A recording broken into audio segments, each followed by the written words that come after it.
प्रिय विद्यार्थियों, मैं डॉक्टर शुचि राजकीय महाविद्यालय सिरोही के हिंदी साहित्य के द्वितीय वर्ष के विद्यार्थियों का स्वागत करती हूँ। मोहनलाल सुखाड़िया विश्वविद्यालय के पाठ्यक्रम के अनुसार आज हम कथा भारती एवं साहित्य की विविध विधाओं में प्रमुख विधा कहानी पर चर्चा करेंगे। जैसा कि आप सब जानते हैं कि कहानी एक लोकप्रिय विधा है। हम बचपन से ही, बाल्यकाल से ही कहानी से जुड़ जाते हैं। जब दादी और नानी हमें कहानियाँ सुनाती है तो हमें जीवन के विविध पक्षों का ज्ञान होता है, जानकारी मिलती है, साथ ही मनोरंजन भी होता है। यानी कहानी में लोक अनुरंजन की क्षमता होती है। कहानी में लोक कल्याण की भावना भी निहित होती है और इसीलिए कहानी अधिकांश लोगों को प्रिय है। कहानी के बहुत सारे नाम हैं। कहानी को कथा कहा जाता है, गल्प कहा जाता है, गाथा और आख्यान भी कहा जाता है। लेकिन जब हिंदी में कहानी का जन्म हुआ तो कहानी का स्वरूप बदल गया। हिंदी कहानी से पूर्व हम संस्कृत, प्राकृत में कहानियाँ देखते हैं। हमें पंचतंत्र की कहानियाँ, हमें विविध प्रकार की सिंहासन बत्तीसी, बेताल बत्तीसी की कहानियाँ हमारे सामने आती हैं। लेकिन आधुनिक काल में लगभग 1900 से पूर्व 1800 के उत्तरार्ध में जिस हिंदी कहानी का जन्म हुआ वह पाश्चात्य की शॉर्ट स्टोरी से प्रभावित थी। अर्थात हिंदी कहानी पर पश्चिम की शॉर्ट स्टोरी का प्रभाव था। आप सब यह पूर्व में भी पढ़ चुके हैं कि आधुनिक काल में साहित्य की कई विधाओं का जन्म और विकास हुआ। तो कहानी विधा भी एक नए रूप में नया जन्म लेकर हिंदी में आई और वह विकसित होती गई।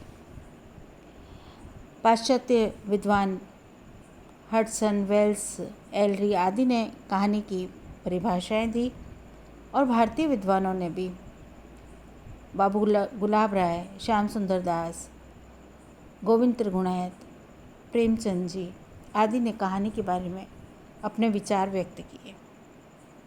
तो कहानी क्या है, कहानी किसे हम मानेंगे, उसको उन्होंने शब्दों में बांधने का, एक परिभाषा देने का प्रयास किया। वेल्स ने कहा कि 20 मिनट में पढ़ी जा सकने वाली कथा ही कहानी है। हडसन के अनुसार कहानी में एक मूल भाव होता है जिसका विकास लक्ष्य की एक निष्ठता से सरल स्वाभाविक गति से किया जाना चाहिए। एलन पो ने कहा, कहानी उस गद्य कथा का नाम है जिसमें आधे घंटे से लेकर 2 घंटे तक में वह समाप्त हो जाए। उन्होंने टेक्निक और प्रभाव को भी बहुत महत्व दिया।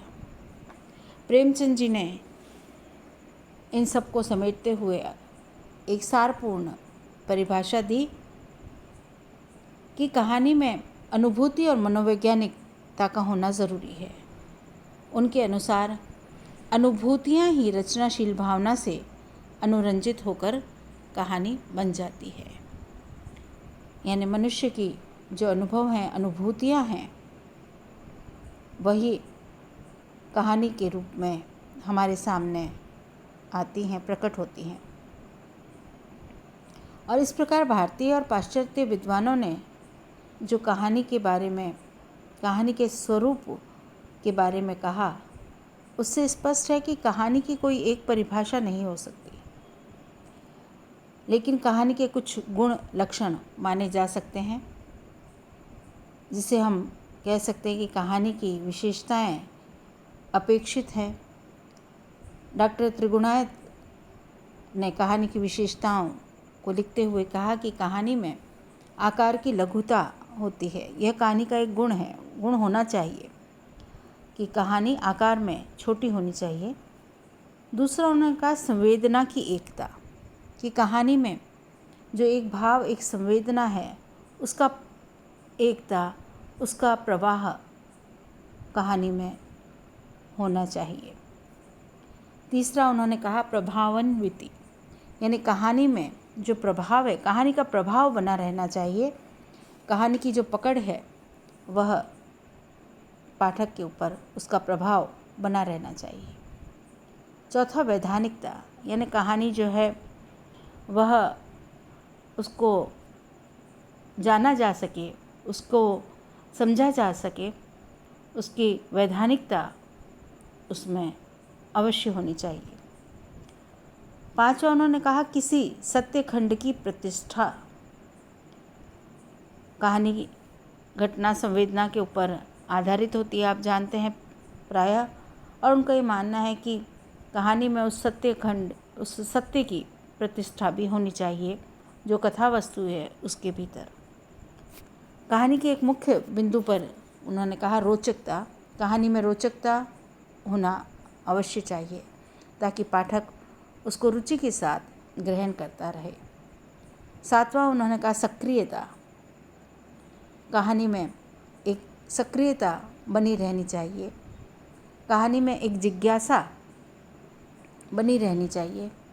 और आठवां चरित्र चित्रण, कहानी में, कथा वस्तु में जो पात्र हैं उनके चरित्र का विकास, उसका चित्रण जो है वह होना चाहिए।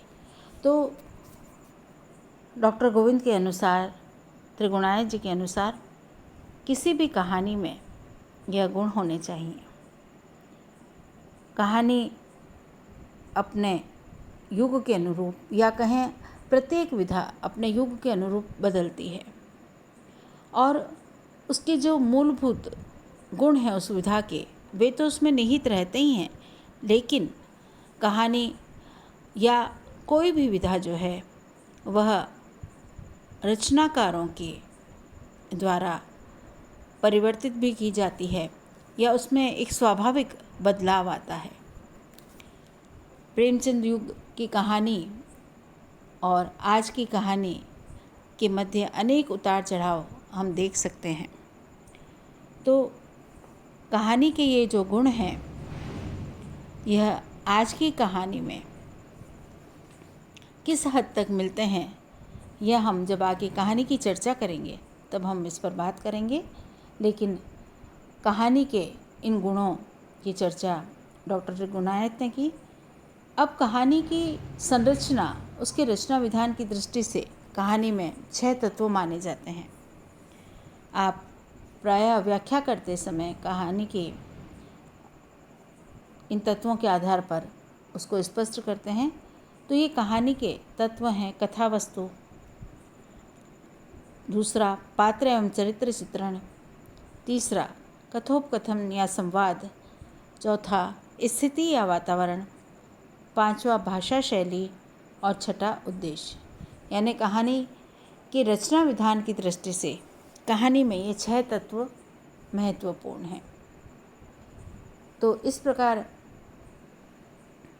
कहानी के बारे में, कहानी के तत्वों के बारे में आपने जाना। तो अब कहानी होती कितने प्रकार की है? तो कहानी को मोटे तौर पर कथा प्रधान, वातावरण प्रधान, प्रभाव प्रधान, विचार प्रधान कहानियों के रूप में हम बांट सकते हैं।